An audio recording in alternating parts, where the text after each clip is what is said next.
পরীক্ষার জন্য 7টা দিন সময় পেলাম রে মাবুদ। আজকে মনে হয় কালকে পড়বো, কালকে মনে হয় পরশুদিন পড়বো। এইভাবে করতে করতে 7 দিনের মধ্যে 5টা দিন চলে গেল রে মাবুদ। আজকে যখন জীবনের প্রতি গভীর মায়া দয়া করে পড়ার টেবিলে বসলাম রে মাবুদ,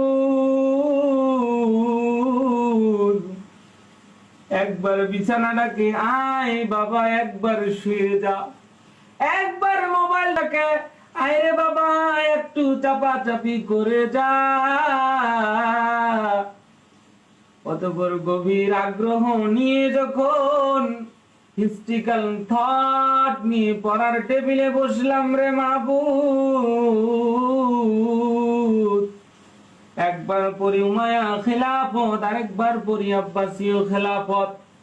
পড়তে পড়তে জীবনের প্রতি মায়া দয়া না করে বুঝতে পারি রে মাবুদ,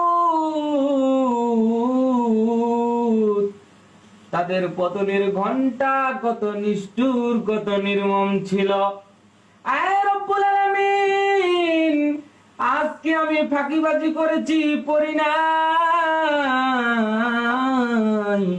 আমার এই দুর্বলতাকে কাজে লাগিয়ে পুঁজি করে আমার সাররা না জানি কখন আমার পতনের ঘন্টা বাজিয়ে দেয়।